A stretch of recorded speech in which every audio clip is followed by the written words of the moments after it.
Well, hi there. Look at you. Looking at me. We're looking at each other. Here we are together again for Basic Bible Homeschool Bible Course. That's a mouthful if you think about it. There's me, and there's the sign that says it. Oh, so glad to have you with me. I look forward to our time together. Do you look forward to your time with me? All right, let's just get after this. You know what I'm saying? We're in segment number 1. I'm not going to go back through and review all that stuff for Mom and Dad. We've done that several times now. So there's 5 segments, Mom and Dad, and you can use them each day, 1 segment a day, or you can use them as just one big long class, whatever you want to do. But the first segment is, do the doodle. I doodled the little dude here. Doodled the dude. There he is. And I thought, he kind of looks like a little baby. He got pretty big ears, but he's got like a little baby. I thought about putting a little pacifier down here, but I didn't know how to draw a pacifier. All right, we're doing the doodle, but we got to get the baby out the way because we got other stuff to get done here. You see what I'm saying? So we do the doodle and put the baby over there. Oh, there goes my marker. Boop, blob, banana boat with bubbles being balanced beside balloons. Now, what I did is I went in and I changed my program so that we're not going to have all those crazy words that are thrown on the screen like that's happened. That was kind of fun, actually, because I didn't know what to expect. But I said, no, sir, this is serious business. We are not going to laugh. We're going to do this correctly. And so I got it correcticated.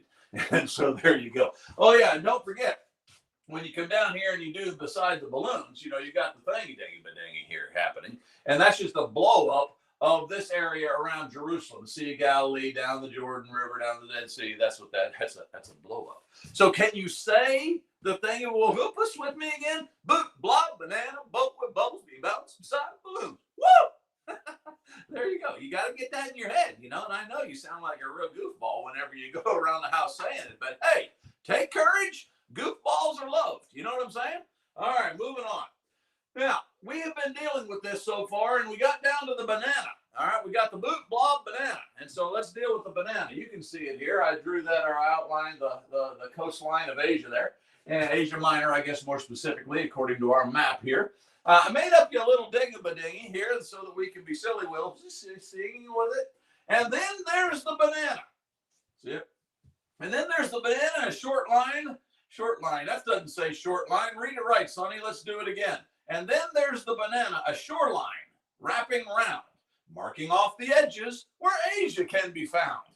I'm not a poet, but the dinglings, I can put them together pretty good. You see what I'm saying? So here we go. Here we go with the banana. Now, we've already covered the boot. Everybody looks at Italy and they say, that looks like a boot. And it does. And then you got the blob, and it may not really look like a blob, but it is. Okay, it's a blob. And so you got the boot, the blob, and then here's the outline of the bottom half of a banana. All right, so can you say that, Jingle? And then there's the banana, a shoreline wrapping around, marking off the edges where Asia can be found. Okay, enough of that. Now let's moving on into the more serious nature of where in the Bible do you find Asia? Well, Asia is found on the back section, where all the maps are at, but it's also mentioned in the text. I don't know what that was. Did you see that flying thing? It just flew right over here. You probably didn't see it, but it was flying. It doesn't matter.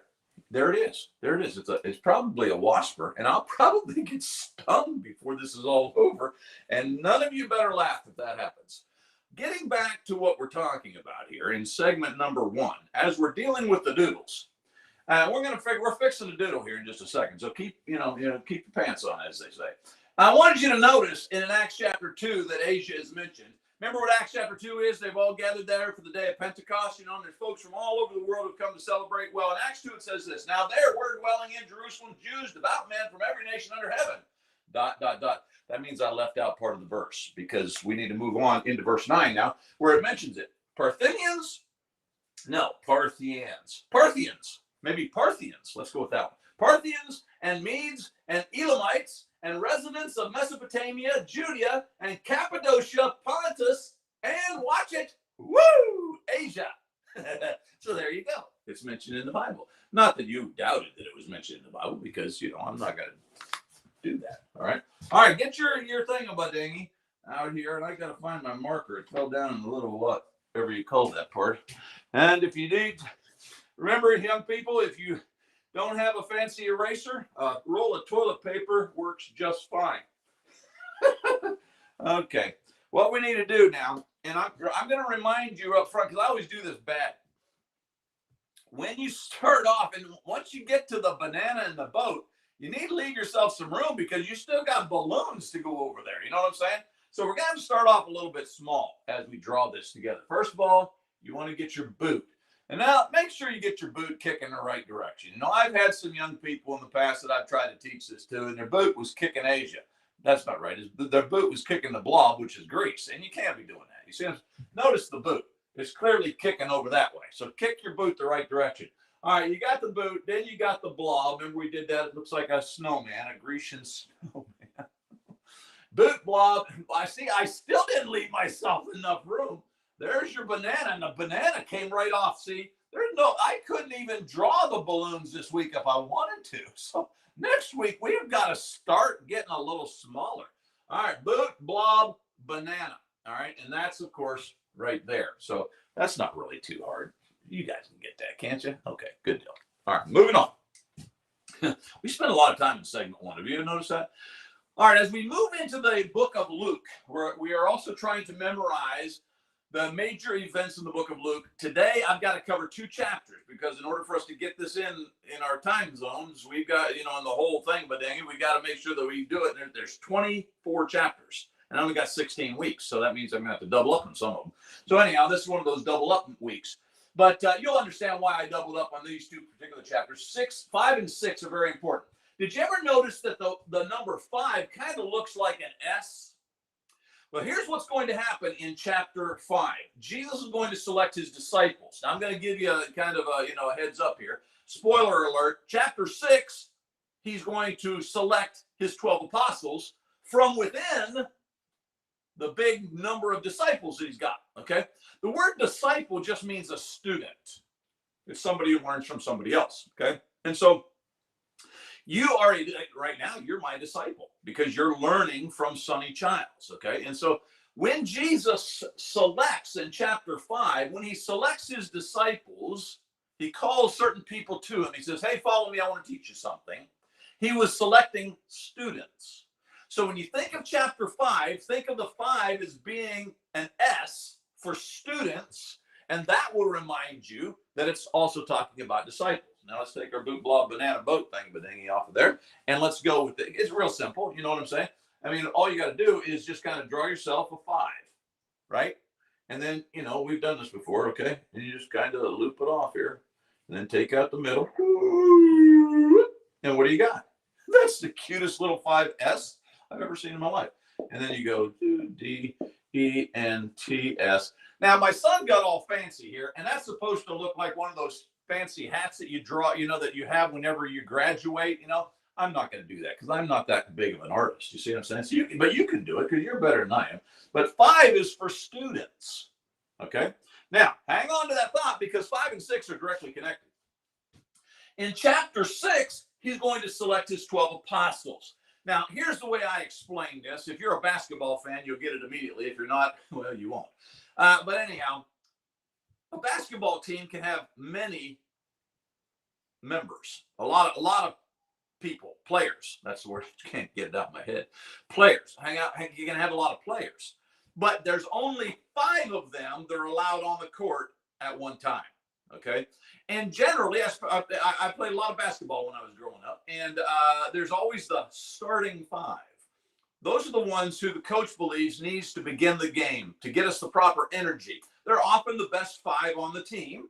And they are then called upon with the assignment to go out onto the court and make sure they set up the game for the rest of the team. Okay. Well, in this particular case, we got 6 of them, but not 6. We got 12 of them. But we're in chapter 6. That's the point I'm trying to make. Now I got you completely confused. We're in chapter 6, but if you take 2 times 6, what do you get? 2 6s equal 12. And that's how many apostles there were. But here's my point. The 12 apostles were like the starting 5, the starting team. They were the ones who had special assignments from the Lord. Okay. Now, there are many, many others who followed Jesus, but these are the ones that had a special, unique assignment, and they're listed for us in the Bible. And that's very important for you. And someday maybe we'll go through that and you can memorize those. Okay. But to do the doodle thing on this one's really pretty easy. I'm not going to make it fancy. All you got to do is 2 times 6 equals 12. And that's our point. That's the apostles. Okay. But I want you to remember that there's a difference between disciples and apostles. I'm going to define that here later on for you. Okay. There's a difference between disciples and apostles. So, by way of review, let me get my thing here put up. By way of review, chapter 5, yes, the 5 looks like an S, stands for what? Students. Oh, those are disciples. That's the big group. You could be a disciple and not really even be all that interested in Jesus. You just came because you like to hear his fancy stories, or maybe you like to get some food that he passes out every once in a while. You're not really interested. So a disciple doesn't necessarily mean that they are extra passionate about the words of Jesus. But an apostle is. An apostle is like picking the cream of the crop out of the middle and saying, these are the guys that I can really depend upon. Okay? All right, what's next? I think that's time for review. Yeah. Test prep. Okay, here are your 2 clues. All right, so there are the things that I'm going to suggest, parents, that you get your child to review at the end of this first segment so they are prepared for the test at the end of in day 5 or the 5th segment, however you're doing that. Time for some silliness. Don't you love that little fancy? I do. Sunday school teacher asks the students to describe God. Joey speaks up. He says, well, he's a taxi driver. What? I never read that in the Bible. So Joey thinks that God's like a taxi driver. And of course, the teacher's a little bit, what? And so she asks Joey to explain, which he does. The Bible says God drove Adam and Eve out of the garden. So Joey thought that God drove a taxi and he taxied them out of the garden.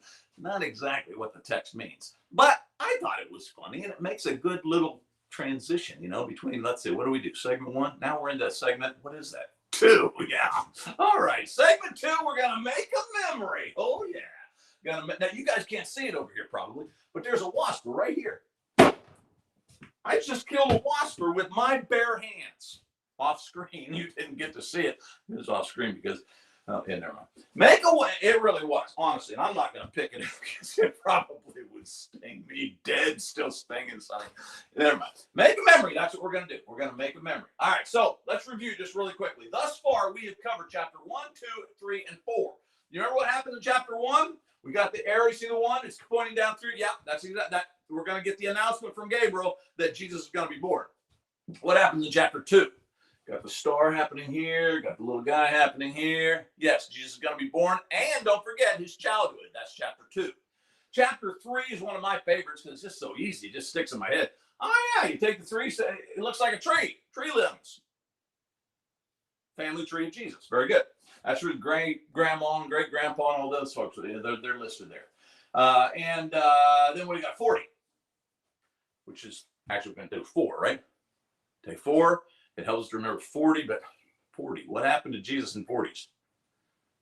40 days of temptation. Very good. Now, I got another picture I want to show you, and it's really cool. This one's from my buddy Dylan. I think he's 16. I couldn't get that confirmed, but I think he's 16. He lives up in Maryland, and I thought he did a phenomenal job on chapter 2, okay? You can see the 2 here, and he's got the star, of course, over here at the beginning, and then you see that's the manger scene, and the 3, I guess that's Joseph, Mary, and Jesus, I guess. So he's already walking by the time they leave Bethlehem. Good job, Dylan. I thought that was phenomenal. What a good job. Really proud of you. Listen, some of you you doodle too, Some of you doodle too. Let's not. Anyhow, I think that you should have your mom take a picture of your doodles and send them in. And I'll tell you why that's important for you to do that. Because this is what the bumper sticker or the decal for the window or whatever is going to look like. It's going to look, and Gabriel did this. I thought he did a really excellent job. But can you imagine having that in the window of your car? Or maybe stick it on your bedroom wall or on your notebook or whatever. People are going to ask you, what does that mean? I mean, you got a boot and a big old blob of something. There's a banana and bubbles and all being held up by it. You're going to be the one who knows. And it's going to give you the opportunity to explain to them the banana boat with bubbles being bounced beside balloons. You see what I'm saying? And so if you'll send in your doodle, if I use it, maybe even if I don't, if I'm just in a really happy mood, if I use it, I'm going to try to send you a window decal. So Dylan, be looking, because that's excellent, my friend. That you just did a really good job. You might recall Eastwood last week. He had his up there. Man, he did a great job too. And so both of you guys, I just got the thing done. And so we're going to send it off now, get it printed, and then I'll send it to you because look at you. You did a good job. All right. Now, we need to move now into what we're actually talking about this time, and that is these two. We've reviewed those, but these two. Remember chapter 5, the book of Luke. We are remembering it because the 5 looked like an S, which stands for students. That's the word disciple. Oh, yeah. He's going to call a big group of folks, disciples. Then in chapter 6, from within that big group of folks who are students of Jesus, he's going to select 12 of them. And he's going to say, you guys, you're my core. You're my starting 5. You're the ones who are going to have a special assignment. All right? And so that's make a memory. That's part of the make a memory, I should say. We also, during Make a Memory, we talk about the passage that we're going to use for a memory verse. Now, you'll notice that this one's in chapter 5. We're not going to have another one for chapter 6 because this one pretty well covers the entire concept of 5 and 6. Moms and dads, feel free to pick out one for chapter 6 if you want to. But again, I'm trying to squeeze everything into 16 weeks here, okay? But here's your passage. And Jesus said to Simon, that's going to be Peter, do not be afraid. From now on, you will be catching men. Now, Simon was a fisherman, so that's kind of an interesting way for Jesus to put it. You're going to be catching men. Oh, how cool is that? And when they had brought their boats to land, they left everything and they followed him. And so that's your memory verse. And here, parents, is the way, again, I would encourage you to take all of those phrases saying 5 times. We saw that in the last one. And then blank out some of the key words and have your students put those key words into the slots so that they will be able to better get it in their head. So, segment number 2, here's what I would have you do in order to prepare for the test. What are the major topics of what is the major topic of these chapters? And that should be R, isn't it? What are the major topics of these chapters? I never said I was an artist or very good at English. And then number 2 in your little test prep thing here, can you quote the memory verses? Time for silliness again. Now, I'm going to, over the next several times together, we're going to delve into the life of a bumper sticker. Since, I've got that bumper sticker that I'm trying to give out to the young people who send me in a doodle, I thought we would spend a little time focusing on bumper stickers. And so I have some questions for you. This is the first one that we'll delve into over the next several weeks as we present this series to you. What would a bumper sticker say on the back side of Jonah's car? If Jonah had a car, he didn't. I'll give you a hint. Since he didn't have a car, we might have to put it on the backside of a whale or a big fish because it doesn't really say whale, right? So what would a bumper sticker say on the backside of Jonah's car? Well, it would say, save the whales. And now again, I know it doesn't really say that it was a whale. Now, I think it's a pretty good chance because the whole guy got in there and stayed in there for all those days. But anyhow, whatever the fish was, you'd say, save the whale, save the fish, whatever. I thought it was funny. Surely you're laughing. I mean, hearty, har, har. And don't forget Gabriel's snort, snort. Okay, segment 3. In segment 3, we're pondering a passage. Boy, you really do spit all over the screen when you say that. Ponder a passage. And we're looking in Luke chapter 5 and 6 today. And so we're trying to take these 2 themes or chapters, but this is the only text that I'm going to draw from. I decided it just takes too long to draw it on out. And so I'm only going to have this one text, but it's to represent basically what's happening in 5 and 6. Okay. And I think you'll see that it does. On one occasion, while the crowd was pressing in on him to hear the word of God, he was standing by the lake of Gennesaret. And he saw 2 boats by the lake, but the fishermen had gone out of them and were washing their nets. Getting into one of the boats, ... That means I took out a little bit there in order to fit it on the screen. He sat down and he taught the people from the boat. Pause for a moment. As we've already defined for you, the word disciple means student. That's what he is doing in chapter 5. He's just teaching whoever shows up. He's sitting in a boat. Whoever shows up, that's who Jesus is teaching. In chapter 6, though, he's going to specifically get down to the apostles, and they're going to get more information than the general crowd. They're going to spend some real solitary time with Jesus, learning from him individually, that kind of thing. Okay, so remember, chapter 5 is about students. That's the general, just anybody could be a student. But chapter 12 is about the inner circle, the 12 folks who are really, really tight with Jesus. Okay, now, the first thing I want you to notice is that it's at the Lake Gennesaret. But this particular lake is called several things. Here's that blow up that you saw on our map earlier, okay? This is the Dead Sea. This is the Jordan River, and that's the Sea of Galilee, okay? The Sea of Galilee is called by several names. One of the names is Lake Gennesaret. So when you say Lake Gennesaret, you're also talking about the Sea of Galilee, okay?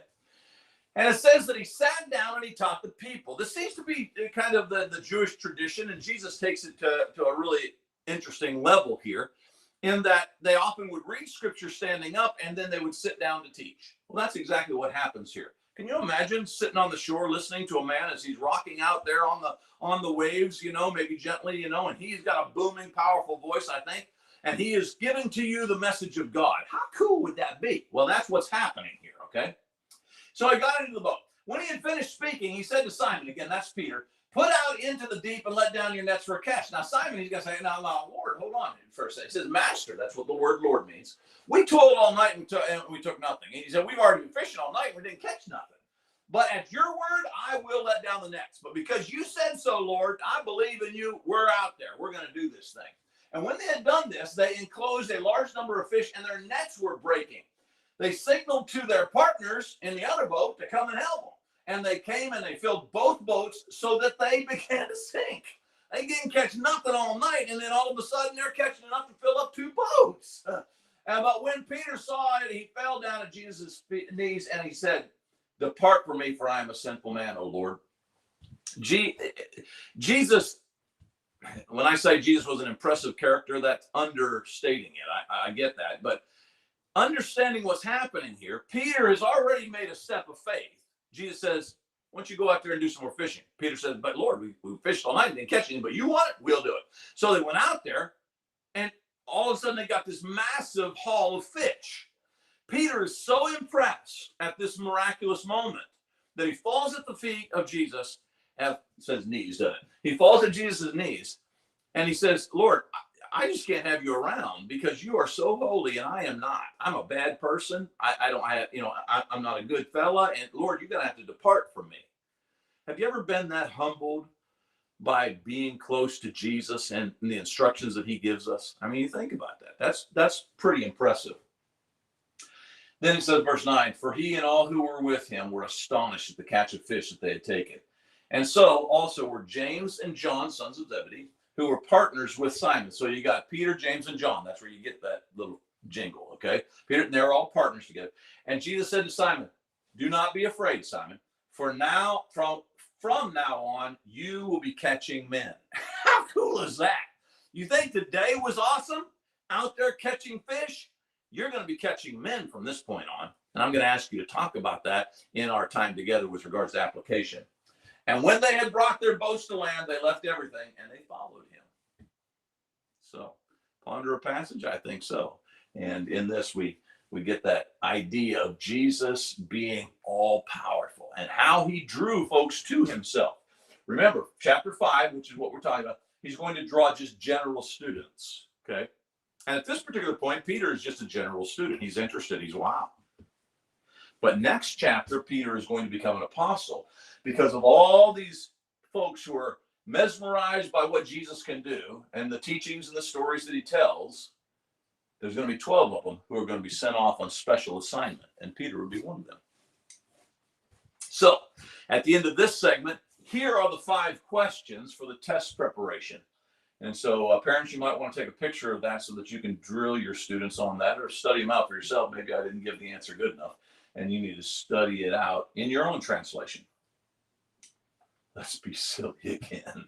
Oh, time to laugh. There were 3 brothers, and they washed up on a desert island. Several months later, they find a genie in a bottle, and they decide to divide the wishes among the three brothers. Brother number one says, Jeannie, I wish I could be back home. Bing! He's back home. Brother number two says, Jeannie, I wish that I could be back home too. Bing! He's back home. Brother number three notices that he's all alone. A sad look on his face. He turns to the genie. He says, Genie, I wish my brothers were back here with me. Don't be that brother. You know what I'm saying? Blah, ha, ha. Okay. And then we got to apply the why. Apply the why. Now, back to my handy dandy eraser here. We always try to draw something, and this one's really, really going to be simple. But for you doodlators up there, doodlators, I just made that word up. All right, what we're going to do is we're going to do a question mark, and we're going to practice the things that we've already practiced. Remember, all you got to do with a question mark is make your question mark, and then if you're going to bubble letter it, you just kind of trace it, right, with the bubbles. Okay? Of course, you want to bubble down here. Take out the middle, and there you go. You got a question mark. Of course, the same thing can be said, can happen if you wanted to square it off. Okay?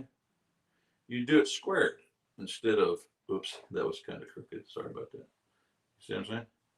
See, it's not crookedness. Okay, so you just square off the ends that way. Either way, you can do it. All right. But the reason we're doing it this time is because we're asking the question, why? Why? Why does it even matter? In Luke chapter 5 and Luke chapter 6, that Jesus had followers and he called his followers to him. Why is that important to you and I? What lessons can we learn? This is one of my favorite segments in our time together. All right. So apply the why.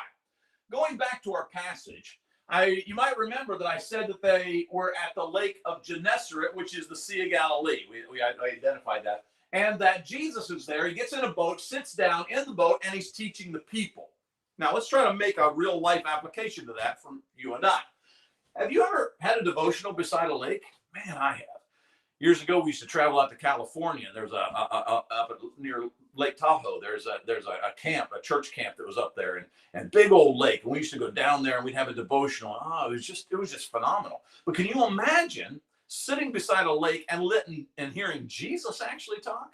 That would have been woo. Well, if you've ever sat beside a lake and you've had a spiritual moment, sang spiritual songs, whatever it may be, my question for you is, how did that atmosphere help you to focus on God? What was it about that atmosphere that allowed you to see him more clearly? Isn't it because you could see what God has created? You can hear the waves. You can imagine the fishes, they're swimming below. You know what I'm saying? It's very, very important for you and I to spend time in places where we see God.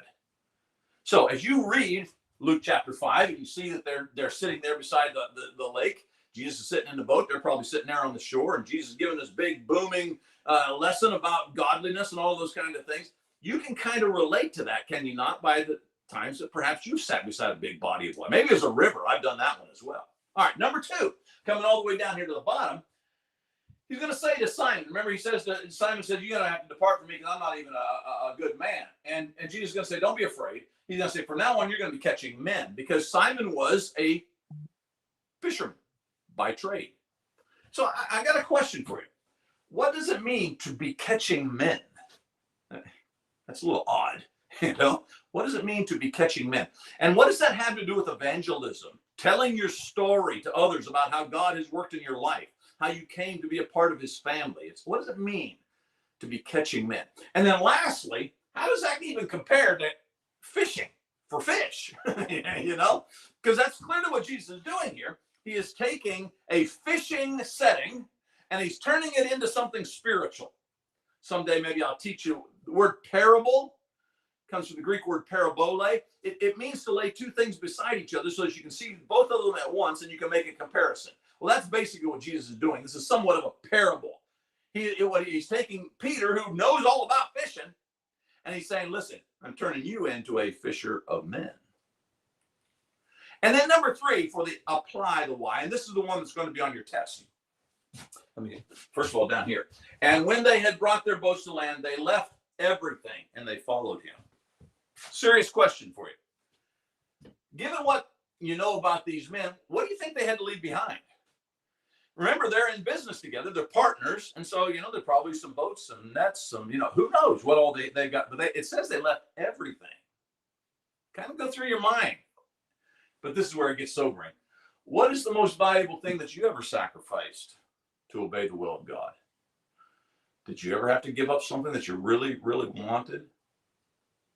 Something that maybe you were really, really dependent upon, and it became kind of inconvenient for you because you had to do that so that God would receive the glory. What's the most valuable thing that ever was given up in your life so that you could be like God?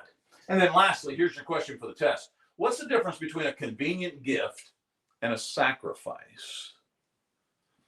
We support a little girl in Haiti, and I'm thankful that we can do this. I don't know, $30, $40 a month.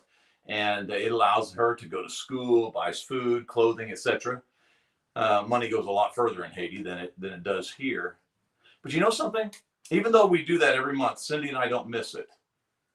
Because we just been doing it for years, and it's just automatically taken out of our checking account. And so we just don't miss it. It's a convenient gift.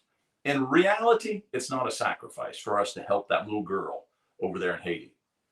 Now, there have been sacrifices I've made, things that really hurt, that cost me something, that really inconvenienced me, things that I didn't want to give up, but I knew that God needed it, and so I gave it up. I've done that. Perhaps you have too. Describe for me what you think the difference is between giving something conveniently and actually making a sacrifice.